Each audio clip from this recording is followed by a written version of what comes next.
JDS ಮುಗಿಸಲು ರಣತಂತ್ರ ಹೂಡಿದ್ರ CM DK Shivakumar. ಒಂದು ಕಾಲದ ಜೆಡಿಎಸ್ ಕೋಟೆಯಲ್ಲಿಯೇ ನಿಂತು ಬಂಡೆ ಬ್ರಹ್ಮಾಸ್ತ್ರವನ್ನ ಬಿಟ್ಟಿದ್ದಾರೆ. ಒಂದು ಕಾಲದ ಜೆಡಿಎಸ್ ಕೋಟೆಯಲ್ಲೇ ನಿಂತು ಇದೀಗ ಬಂಡೆ ಬ್ರಹ್ಮಾಸ್ತ್ರ. ಡಿಕೆ ಓಪನ್ ಆಫರ್, ಬಂಡೆ ಬಾಣಕ್ಕೆ ದಿಕ್ಕೆಟ್ಟಿದ್ದಾರೆ ದಳಪತಿಗಳು. 3 ದಿನಗಳಲ್ಲಿ 3 ಬಾಣ ಬಿಟ್ಟ ಸಿಎಂ ಡಿಕೆ ಶಿವಕುಮಾರ್. ಜೆಡಿಎಸ್ ಕಾರ್ಯಕರ್ತರಿಗೆ ನಮ್ಮ ಮನೆ ಬಾಗಿಲು ಸದಾ ತೆರೆದಿದೆ ಅಂತ ಹೇಳಿದ್ದಾರೆ. ಅದನ್ನ ಹೇಗೆ ಬಳಸಿಕೊಳ್ಳಬೇಕು ಅಂತ ನೀವೇ ಯೋಚಿಸಿ ಅಂತ ಕೂಡ ಮಾತನಾಡಿರುವಂತದ್ದು. ಜೆಡಿಎಸ್ ಕಾರ್ಯಕರ್ತರಿಗೆ ಓಪನ್ ಆಫರ್ ಅನ್ನ ಕೊಟ್ಟಿದ್ದಾರೆ ಸಿಎಂ ಡಿಕೆ ಶಿವಕುಮಾರ್. ಹಾರೋಹಳ್ಳಿಯಲ್ಲಿ ನಡೆದ ರ್ಯಾಲಿಯಲ್ಲಿ ಸಿಎಂ ಡಿಕೆ ಆಫರ್ ಅನ್ನ ಇಟ್ಟಿರುವಂತದ್ದು. ಜೆಡಿಎಸ್ ಕಾರ್ಯಕರ್ತರಿಗೆ ಬಹಿರಂಗ ಆಫರ್ ಕೊಟ್ಟ ಡಿಕೆ ನಡೆ ಹಿಂದಿದ್ಯಾ ಮಾಸ್ಟರ್ ಪ್ಲಾನ್. ಸಾಫ್ಟ್ ಕಾರ್ನರ್ ಇಂದಲೇ ಜೆಡಿಎಸ್ಗೆ ಗುನ್ನ ಇಟ್ರ ಕನಕಪುರ ಬಂಡೆ. ಪ್ರಮಾಣ ವಚನ ಸ್ವೀಕಾರ ಮಾಡೋದಕ್ಕೂ ಮುನ್ನ ಮಾಜಿ ಪ್ರಧಾನಿ ದೇವೇಗೌಡರನ್ನ ಭೇಟಿಯಾಗಿರ್ತಾರೆ. ಸೈಲೆಂಟ್ ಆಗಿ ಪರಿಷತ್ ಫೈಟ್ ನಲ್ಲಿ ಸವಾಲನ್ನ ಎತ್ತ ರಾಮನಗರದಲ್ಲಿ ಜೆಡಿಎಸ್ ಕಾರ್ಯಕರ್ತರಿಗೆ ಆಹ್ವಾನವನ್ನ ನೀಡಿದ್ದಾರೆ. ಜೆಡಿಎಸ್ ಮುಗಿಸಲು ರಣತಂತ್ರವನ್ನ ಹೂಡಿದ್ದಾರಾ ಸಿಎಂ ಡಿಕೆಶಿ. ಒಂದು ಕಾಲದ ಜೆಡಿಎಸ್ ಕೋಟೆಯಲ್ಲಿಯೇ ಇವತ್ತು ನಿಂತು ಬಂಡೆ ಬ್ರಹ್ಮಾಸ್ತ್ರವನ್ನ ಬಿಟ್ಟಿದ್ದಾರೆ. ಡಿಕೆ ಶಿವಕುಮಾರ್ ಅವರ ಓಪನ್ ಆಫರ್ ಇದೀಗ ಬಂಡೆಯ ಬಾಣಕ್ಕೆ ದಿಕ್ಕೆಟ್ಟಿದ್ದಾರೆ ದಳಪತಿಗಳು. 3 ದಿನಗಳಲ್ಲಿ 3 ಬಾಣ ಬಿಟ್ಟಿದ್ದಾರೆ ಸಿಎಂ ಡಿಕೆ ಶಿವಕುಮಾರ್. ಜೊತೆಗೆ ಜೆಡಿಎಸ್ ಕಾರ್ಯಕರ್ತರಿಗೆ ನಮ್ಮ ಮನೆಯ ಬಾಗಿಲು ಸದಾ ತೆರೆದಿರುತ್ತೆ, ಅದನ್ನ ಹೇಗೆ ಬಳಸಿಕೊಳ್ಬೇಕು ಅನ್ನೋದನ್ನ ನೀವೇ ಯೋಚಿಸಿ ಅಂತ ಹೇಳಿದ್ದಾರೆ. ಆಫರ್ ಕೊಟ್ಟಿದ್ದಾರೆ. ಜೆಡಿಎಸ್ ಕಾರ್ಯಕರ್ತರಿಗೆ ಓಪನ್ ಆಫರ್ ಕೊಟ್ಟ ಸಿಎಂ ಡಿಕೆ ಶಿವಕುಮಾರ್. ಹಾರೋಹಳ್ಳಿಯಲ್ಲಿ ನಡೆದ ರ್ಯಾಲಿಯಲ್ಲಿ ಸಿಎಂ ಡಿಕೆ ಆಫರ್ ಅನ್ನ ನೀಡಿರುವಂತದ್ದು. ಬಹಿರಂಗ ಆಫರ್ ಕೊಟ್ಟ ಡಿಕೆ ನಡೆ ಹಿಂದಿದೆಯಾ ಮಾಸ್ಟರ್ ಪ್ಲಾನ್ ಅನ್ನುವಂತಹ ಪ್ರಶ್ನೆ ಉದ್ಭವ ಆಗ್ತಾ ಇದೆ. ಸಾಫ್ಟ್ ಕಾರ್ನರ್ ಇಂದಲೇ ಜೆಡಿಎಸ್ಗೆ ಗುನ್ನ ಇಟ್ರ ಕನಕಪುರ ಬಂಡೆ. ಪ್ರಮಾಣ ವಚನಕ್ಕೂ ಮುನ್ನ ಮಾಜಿ ಪ್ರಧಾನಿ ದೇವೇಗೌಡರನ್ನ ಭೇಟಿಯಾಗಿರ್ತಾರೆ. ಸೈಲೆಂಟ್ ಆಗಿಯೇ ಪರಿಷತ್ ಫೈಟ್ ನಲ್ಲಿ ಸವಾಲು ಎಸೆದ್ರ ಡಿಕೆ ಶಿವಕುಮಾರ್ ಅನ್ನುವಂಥದ್ದು. ಈಗ ಎತ್ತ ರಾಮನಗರದಲ್ಲಿ ಜೆಡಿಎಸ್ ಕಾರ್ಯಕರ್ತರಿಗೆ ಆಹ್ವಾನವನ್ನ ಕೊಟ್ಟಿದ್ದಾರೆ.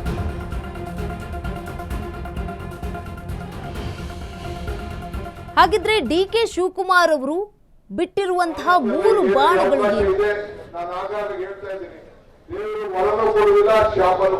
ಇವತ್ತು ಹಿಂದೆ ನಾನೇ ರಾಜಕೀಯವಾಗಿ ಬಿಜೆಪಿ ದೂರ ಇರಬೇಕು ಅಂತ ಹೇಳಿ ಇವತ್ತು ಅನಿತಾ ಕುಮಾರಸ್ವಾಮಿ ಅವರಿಗೆ ಬೆಂಬಲವನ್ನು ಕೊಟ್ಟು ನಾವೆಲ್ಲ ನಿಂತು ಸಹಾಯ ಮಾಡಿದ್ರು.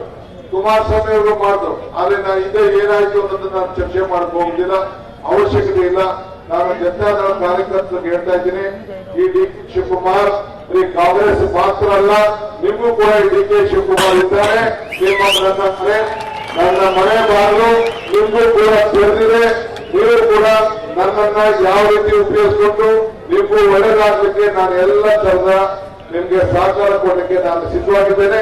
ಈ ತಾಲೂಕಲ್ಲಿ ಏನು ಅವಕಾಶ ಇದೆ ನಾನು ಆಗಾಗ ಹೇಳ್ತಾ ಇದ್ದೀನಿ, ದೇವರು ಹೊರನೂ ಕೊಡುವುದಿಲ್ಲ, ಶಾಪನ್ನು ಕೊಡುವುದಿಲ್ಲ, ಅವಕಾಶ ಮಾತ್ರ ಕೊಡ್ತಾನೆ. ಸಿಕ್ಕಂತ ಅವಕಾಶದಲ್ಲಿ ಪ್ರಾಮಾಣಿಕವಾಗಿ ನಾವು ಉಪಯೋಗಿಸಿಕೊಂಡು ನಿಮ್ಮ ಸೇವೆಯನ್ನ ಮಾಡಬೇಕು ಅಂತೇಳಿ ಇವತ್ತು ಹಿಂದೆ ನಾನೇ ರಾಜಕೀಯವಾಗಿ ಬಿಜೆಪಿ ದೂರ ಇರಬೇಕು ಅಂತ ಹೇಳಿ ಇವತ್ತು ಅನಿತಾ ಕುಮಾರಸ್ವಾಮಿ ಅವರಿಗೆ ಬೆಂಬಲವನ್ನು ಕೊಟ್ಟು ನಾವೆಲ್ಲ ನಿಂತು ಸಹಾಯ ಮಾಡಿದ್ರು. ಕುಮಾರಸ್ವಾಮಿ ಅವರು ಮಾಡಿದ್ರು. ಆದ್ರೆ ನಾನು ಹಿಂದೆ ಏನಾಯ್ತು ಅನ್ನೋದನ್ನ ನಾನು ಚರ್ಚೆ ಮಾಡಕ್ ಹೋಗುದಿಲ್ಲ, ಅವಶ್ಯಕತೆ ಇಲ್ಲ. ನಾನು ಜನತಾದಳ ಕಾರ್ಯಕರ್ತರಿಗೆ ಹೇಳ್ತಾ ಇದ್ದೀನಿ, ಈ ಡಿ ಕೆ ಶಿವಕುಮಾರ್ ಬರೀ ಕಾಂಗ್ರೆಸ್ ಮಾತ್ರ ಅಲ್ಲ, ನಿಮಗೂ ಕೂಡ ಈ ಡಿ ಕೆ ಶಿವಕುಮಾರ್ ಇದ್ದಾರೆ. ನನ್ನ ಮನೆ ಬಾಗಿಲು ನಿಮಗೂ ಕೂಡ ತೆರೆದಿದೆ. ನೀವು ಕೂಡ ನನ್ನನ್ನ ಯಾವ ರೀತಿ ಉಪಯೋಗಿಸಿಕೊಂಡು ನಿಮಗೂ ಒಳ್ಳೆದಾಗಲಿಕ್ಕೆ ಹಾಗಿದ್ರೆ ಡಿಕೆ ಶಿವಕುಮಾರ್ ಅವರು ಬಿಟ್ಟಿರುವಂತಹ 3 ಬಾಣಗಳ ಏನು ಅಂತ ಗಮನಿಸ್ತಾ ಹೋಗೋದಾದ್ರೆ, ದೇವೇಗೌಡರನ್ನ ಭೇಟಿಯಾಗಿ ಆಶೀರ್ವಾದವನ್ನ ಪಡೆದುಕೊಂಡಿದ್ರು ಡಿಕೆ ಶಿವಕುಮಾರ್ ಅವರು. ಪ್ರಮಾಣ ವಚನ ಸ್ವೀಕಾರ ಮಾಡೋದಕ್ಕೂ ಮುನ್ನ, ಸಿಎಂ ಆಗಿ ತಾವು ಪ್ರಮಾಣ ವಚನ ಸ್ವೀಕಾರ ಮಾಡೋದಕ್ಕೂ ಮುನ್ನ ದೇವೇಗೌಡರ ನಿವಾಸಕ್ಕೆ ಭೇಟಿಯನ್ನ ನೀಡಿ ದೇವೇಗೌಡರ ಆಶೀರ್ವಾದವನ್ನ ಪಡೆದುಕೊಳ್ತಾರೆ. ಮತ್ತೊಂದು ಪರಿಷತ್ ಫೈಟ್ನಲ್ಲಿ 5 ಅಭ್ಯರ್ಥಿಯನ್ನ ಕಣಕ್ಕೆ ಇಳಿಸಿದ್ದಾರೆ ಡಿಕೆ ಶಿವಕುಮಾರ್ ಅವರು. ಮತ್ತೊಂದು ಗೌಡರ ಹಳೆಯ ಕೋಟೆಯಲ್ಲಿಯೇ ನಿಂತು ಇವತ್ತು ಜೆಡಿಎಸ್ ಕಾರ್ಯಕರ್ತರಿಗೆ ಒಂದು ಆಫರ್ ಅನ್ನ ಕೊಟ್ಟಿರುವಂತದ್ದು. ಈ 3 ಬಾಣಗಳು ಇದೀಗ ದಳಪತಿಗಳಿಗೆ ಒಂದಷ್ಟು ಕಿರಿಕಿರಿ ಆಗ್ತಾ ಇರುವಂತದ್ದು, ದಿಕ್ಕೆಟ್ಟಂತಾಗಿದೆ. ದಳಪತಿಗಳಿಗೆ. ಇದೀಗ ಡಿ.ಕೆ. ಶಿವಕುಮಾರ್ ಅವರು ನೀಡಿರುವಂತಹ 3 ಬಾಣಗಳು ದೇವೇಗೌಡರನ್ನ ಭೇಟಿಯಾಗಿ ಆಶೀರ್ವಾದವನ್ನ ಪಡೆದುಕೊಂಡಿದ್ರು ಡಿ.ಕೆ. ಶಿವಕುಮಾರ್.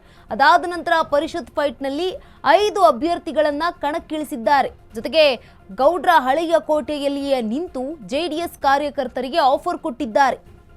ಇವೆಲ್ಲವನ್ನ ಗಮನಿಸ್ತಾ ಹೋಗೋದಾದ್ರೆ ಜೆಡಿಎಸ್ ಮುಳುಗಿಸಲು ರಣತಂತ್ರವನ್ನ ಹೂಡಿದ್ರ ಡಿ.ಕೆ. ಶಿವಕುಮಾರ್ ಅನ್ನುವಂತಹ ಪ್ರಶ್ನೆ ಈಗ ಉದ್ಭವ ಆಗ್ತಾ ಇದೆ. ಜೆಡಿಎಸ್ ಕಾರ್ಯಕರ್ತರಿಗೆ ನಮ್ಮ ಮನೆಯ ಬಾಗಿಲು ಸದಾ ತೆರೆದಿದೆ, ಅದನ್ನ ಹೇಗೆ ಬಳಸ್ಕೊಳ್ಬೇಕು ಅನ್ನೋದು ನೀವೇ ಯೋಚನೆ ಮಾಡಿ ಅಂತ ಜೆಡಿಎಸ್ ಕಾರ್ಯಕರ್ತರಿಗೆ ಓಪನ್ ಆಫರ್ ಅನ್ನ ಕೊಟ್ಟಿದ್ದಾರೆ ಸಿಎಂ ಡಿ.ಕೆ. ಶಿವಕುಮಾರ್ ಅವರು. ಈ ಒಂದು ಹಾರೋಹಳ್ಳಿಯಲ್ಲಿ ನಡೆದ ರ್ಯಾಲಿಯಲ್ಲಿ ಸಿಎಂ ಡಿ.ಕೆ. ಓಪನ್ ಆಫರ್ ಅನ್ನ ಕೊಟ್ಟಿರುವಂತದ್ದು.